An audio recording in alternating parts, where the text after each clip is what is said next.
Well, but if we do that, we're going to have to give them a rate increase, right? Yes. But the problem was, like, yeah, that's the thing. Was that Middletown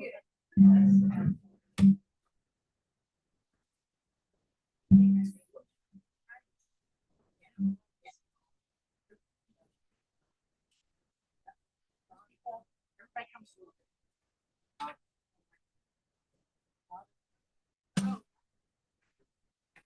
Did you send me?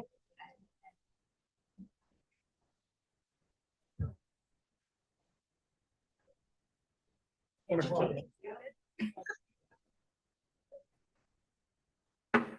afternoon, everyone, and welcome to the Public Service Commission meeting of December 4th, 2024. I hope everyone had a joyous Thanksgiving. And it's also known as Kate Workman Day because she has all of the cases except for one where Mr. O'Brien is going to step in. So we have a reading of the meeting minutes of November 20th. Commissioner Conaway.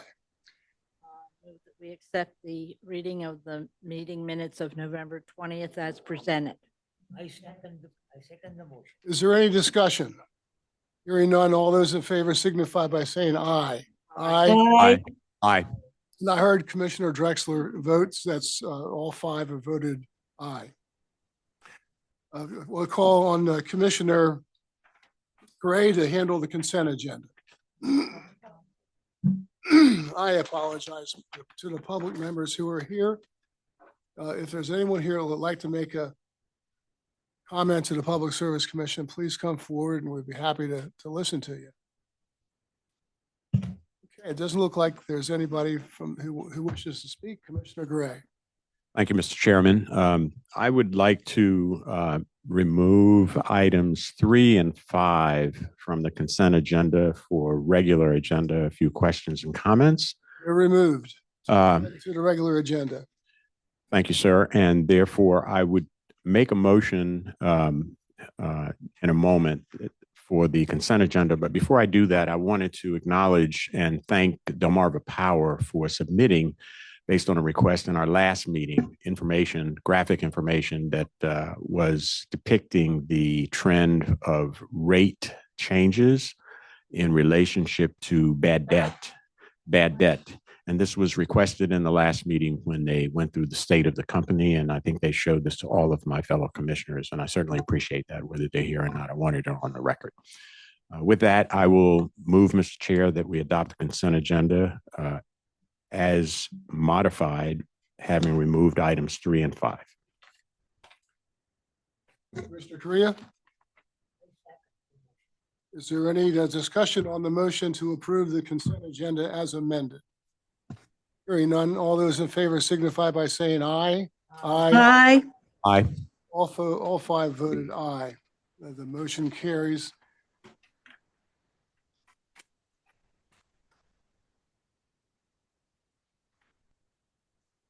Okay, number 1 on the regular agenda. It's in the matter of the application of Chesapeake Utilities Corporation for approval of its tariff for a new rate schedule, TFF. Another acronym for us, called Town of Frankfurt Franchise Fee Rider. Mr. O'Brien. Thank you, Chair Winslow and Commissioners. Bill O'Brien on behalf of Chesapeake Utilities. Yes, what you have before you is order number 10587, which, if approved, is the opening order for Chesapeake's application seeking approval of a new rate schedule called Town of Frankfurt Franchise Fee Rider, which would be a 1 cent per CCF surcharge to be assessed against certain customers of Chesapeake within the Town of Frankfurt, as set out in a franchise agreement adopted by the Town of Frankfurt on October 17th, 2024. So as an opening order, this order, if approved, will suspend the proposed surcharge, establish an intervention period, sets a date of January 8th before the commission here for the hearing, and directs the company to publish public notice of the application, the intervention period, and the hearing date. We'd like to thank staff for putting this order together, and we ask the commission to adopt this order. Thank you. Thank you, Mr. O'Brien. Ms. Workman? Staff has nothing to add and recommends that the commission approve order number 10587. Thank you. I guess Ruth Ann Price, anything to say? Okay.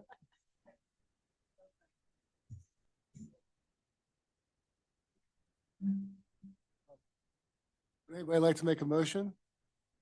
I'll move that we adopt order number 10587 as presented. I second the motion. Is there any discussion on the motion? I guess no one can accuse Chesapeake of not minding the pennies anymore, right? Is there, it seemed like to me last time we were here together, last meeting, there was something that was pretty de minimis that occurred. I'm just wondering, is there some other way to do this rather than have you come in here for a penny? Well, that's something the company can certainly discuss with staff. You know, and DPA, of course, the statute requires any change in rates to come before the commission. But if we could think of some way to streamline these things a little more, we'll certainly discuss it. Mr. Chair, I guess the question is it sensible or non-sensible?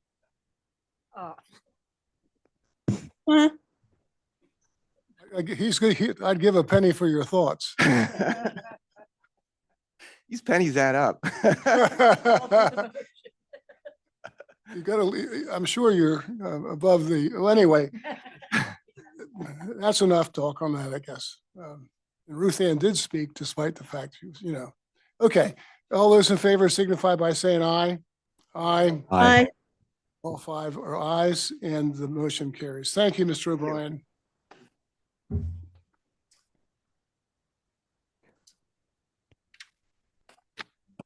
Mr. Chairman, could we take up the items 3 and 5 from consent? Yes, that's next. Yeah. Right. We need our staff member, please, to come. Yeah, forward. thank you. I'll preface a few questions that I have on these matters. The subject is the violations that are cited against a few operators who are working, who happen to hit some of the gas infrastructure and some of the staff here who inspect those sites and issue those violations. And when the settlement agreements are submitted, I, for one, am always in favor that we can resolve these things amicably. But as a trained chemist and chemical engineer, I get concerned because the proliferation of gas infrastructure is growing as a trend. And I think we've been lucky. You look at it, some other communities, and one of the things that for me seems important when I see these come across for approval is that we have some affirmation that there is a corrective actions plan coming from the operator who is going to fix whatever the fault was that caused the violation to occur. I know that there are civil monetary penalties, but I sometimes interpret those as cost of doing business, and they're not necessarily corrective in the public interest, in the public safety for the future. So I asked, because I didn't see an affirmation about corrective action plans in either of these consent agreements as they were submitted for review. I wanted to ask staff if that's something that routinely is requested and required from these operators, because I know they'll have training programs that they can submit and say that we've got this as a document. But if they've got it as a document and they're still punching through the infrastructure, then something's missing that needs to change, or else it's going to continue. And I just don't like the idea that the public safety could be on risk in the future. So I think this Lorraine Paget has agreed to at least address some of the concerns that I have stated, with the interest of trying to move both of these issues to adoption by the commission. Lorraine, can you make some comments with respect to my concerns, please? Sure. Thank you, Commissioner Gray. The first item is actually a pipeline safety item.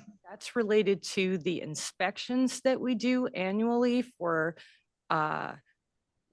both the private operators like Delmarva and Chesapeake, and also our master meter operators like Crescent Management, who is the one in case for number 3. In their case, these violations occurred in 2020, and we sent them out an NOPV and their citation in 2021. And we followed up with them over the ensuing years, because at one point they were going to turn over their system to Delmarva and get out of the master meter operation. But that ended up looking like it was going to cost them too much money. So they opted to keep it, but they corrected all of the violations. And the corrections were verified in the following year's inspections. So we know that they have repaired the things that they were in violation of before. The little hang up that they were having was that they didn't want to have to pay the fine for the penalties for the violations. And it was discussed over this year whenever I was following up to try to close out some of these old cases that were going on in a prolonged fashion. And when we looked at it, they had gotten citations the previous year in 2019 for the same items, and they had not been corrected, which is why they were given the monetary penalty. And so we did not allow them to waive paying it. So they finally got back to me. They were out of the country over the October and most of November, and had not returned the signed consent agreement. However, they did send in the check as acknowledgement that the things that we charged them for, in the the violations were accepted and that they had taken care of it. So we have received a check from them for their penalties, and we would like to close this docket as it's been going on for 4 years. Okay, thank you. And comments on item 5?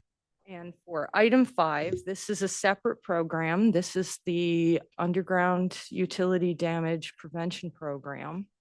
And this is where excavators have violations, whether it's failure to maintain clearance after they've verified an existing underground utility, or they have failed to call 811 and have the site marked out, or whatever. And we also are now including gas main damages with a heftier fine, which is why you're seeing some of these big numbers now. And the way the program is built, we send them out the NOPV with the list of all the damage reports that we receive, along with a consent agreement. And if they agree, they can sign the consent agreement. We put the order before you to accept the consent agreement, and then they pay the fine. Or they can request an informal hearing where we review each of the items that are listed in the NOPV. Now, with that conference that we hold, Wayne and myself are usually present along with Kate, and we go over their side of the story. And then we go back to the operators that reported them, whether it be Chesapeake, Delmarva, and get their incident reports. And we compare the two, look at both sides of the story. And sometimes the things that are listed in those NOPVs are deemed not to be the company's fault because they did everything they could, but there was still an incident. Like, for instance, trees growing over a gas line. Company doesn't control the trees and neither does the excavator. So, you know, sometimes stuff just happens. And they do what they can, but it still can be potentially damaged, but not necessarily the fault of the contractor who was doing the work. In Mumford and Miller's case, they're a large contractor who has many contracts for the state of Delaware doing infrastructure repairs, and their percentage of the jobs that they do versus the damages that they've racked up, while the NOPV looks alarming, the percentage is actually very, very small. And I believe it's under 1% of damages. It's just that they do so much work that sometimes stuff happens. A shovel will slip on hard ground or hit a rock and slide into a pipeline. Or there will be a location mismark and things will be not where they expected it to be, or there'll be shallow services, which is a big problem for Newark and Wilmington because a lot of those services were installed in the 60s before they had regulations stating that they had to be 24 inches and less. And so you could have a whole street where all of the gas pipelines and electric lines and stuff are buried at 24 inches under the surface, and there'll be one right in the middle that is at 9. And they can't know that till they've hit it with the shovel. So that's what we're looking at. That's the kinds of things that we review during these conferences where we talk to these excavators and get their side of the story. And we also go back and forth with the companies that reported the damage. They're required by PHMSA to report any damage, especially for gas pipelines. Electric and sewer, it has to be over $3,000 worth of damage.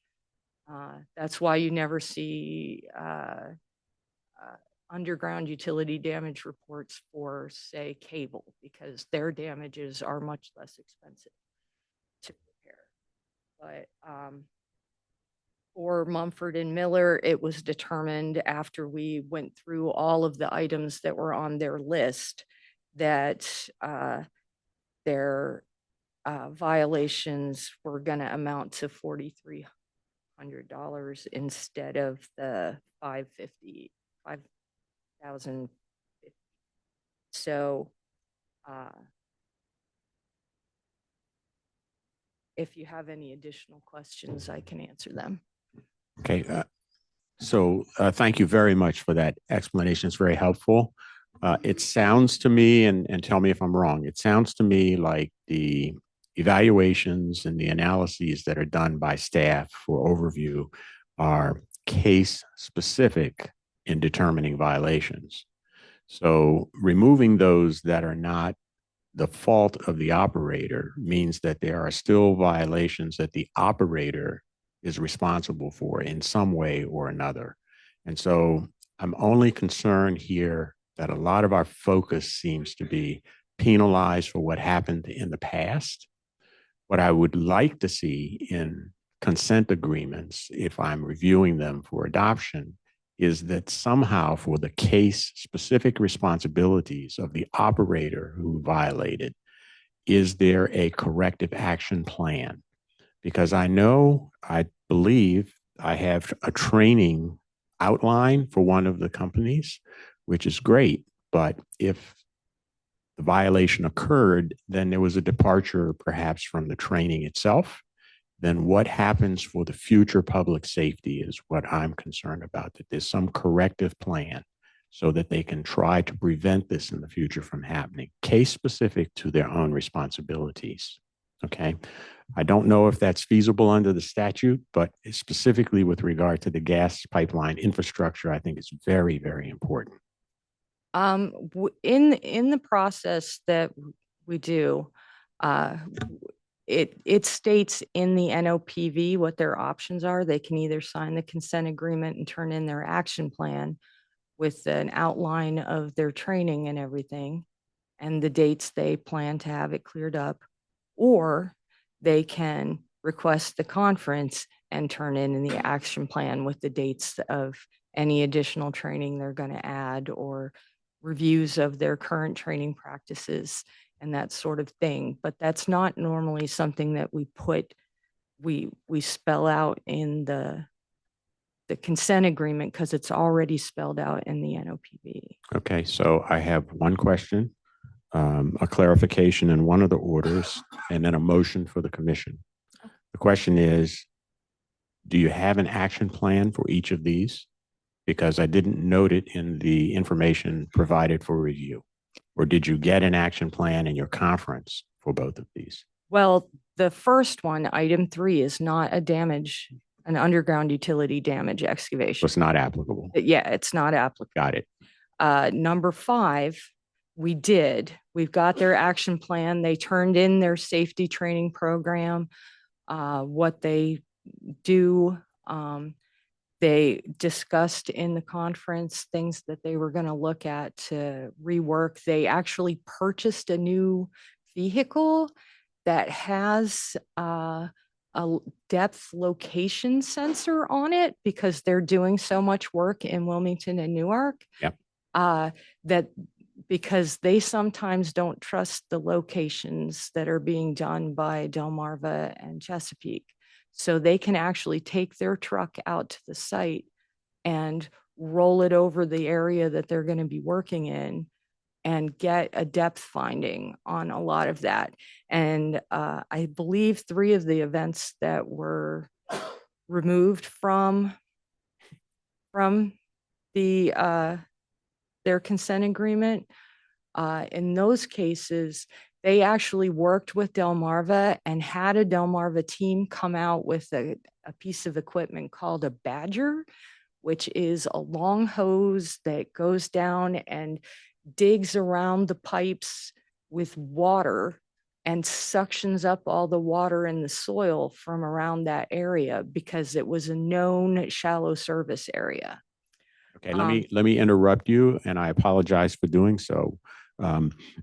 It might just be simpler in the course of the consent agreements presented for review that staff simply states that a corrective plan was received, Okay, either in your conference, either as a document, but that for me would give me a sense of comfort that some focus on the future public safety has been resolved. okay, we can Okay. add that to the Okay. wording. So just a moment, because I have a corrective request. I think in the order where it indicates the violator owes 4,300, there is another place in the order that says that the 5,050 is due within 30 days.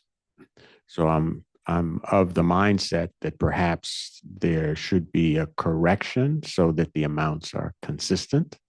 Wait, do you have, I sent that order, proposed order to you. Do you have that? That's what I would consider to be a minor edit. If needed, it's not a showstopper for the order. I wanted simply to bring it to the attention so that it was consistent. I did not see that error. And I can yield for Ruth if the chair will allow you the floor. And Mr. Chairman, I'm prepared to present a motion when she's finished. Ms. Price? I just have a quick question. When you provide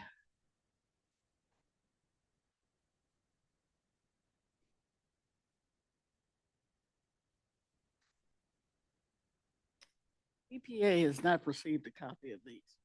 So when you provide the action plan going forward or notify the commission that you've finished, do you include an affidavit with that? A letter from the company? An affidavit, a sworn affidavit stating that all the requirements have been met. So for these, we can't enforce anything that we're requesting in the consent agreement until after the commission has accepted the consent agreement. So they have 30 days after the order is signed accepting the consent agreement to complete the items in the consent agreement. So we can't do anything, including require them to pay penalties or complete any of the training or anything that they need to have done until after the commission has accepted the consent agreement as written.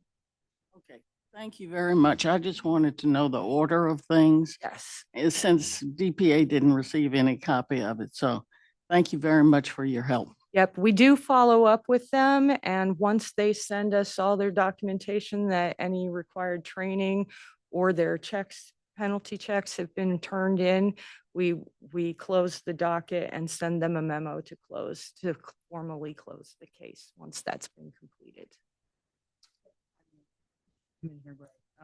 I was taking a look at order number 10605. And I don't see where in that order it is requesting a penalty of.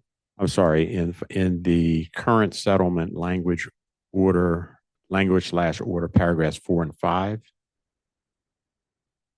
At the version that I read, one said that the penalty is $4,300, and the other paragraph said that the $5,050 needed to be paid within 30 days. Proposed consent agreement. It's whichever one that was sent to me for review with my agenda. It's the link. Well, if it's not inconsistent in what you are holding today, which is the official, then it's a non-issue. I just wanted to raise that so that it didn't become a confusing point of contention later. Okay, and it's on the record, so it can easily be resolved at this point. Ms. Paget, I want to thank you very, very much for addressing my concerns on these matters. And also thank you very much for the work that you do. I consider it to be extremely important for public safety. So I appreciate it very, very much, and keep up the good work. Very much. On that note, Mr. Chair, I'd like to move that we, as a commission, adopt the consent items number 3 and 5 as just discussed. Second the motion. Is there any discussion on the motion?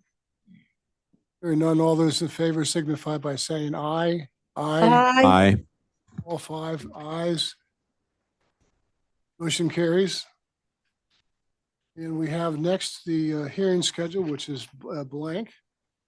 And we have Ms. Davis to help us out with the administrative matters. Good afternoon, Chairman and Commissioners. I just have a correction to make on the time and location for the public comment session for the Chesapeake case and docket 240906. It will be held December 11th at 6 p.m. and it will be via teleconference rather than in person. And that our next commission meeting is December 18th, 2024. And that is our last meeting for the year. Wonderful. Anything further? We're done. Thank you very much. Adjourned.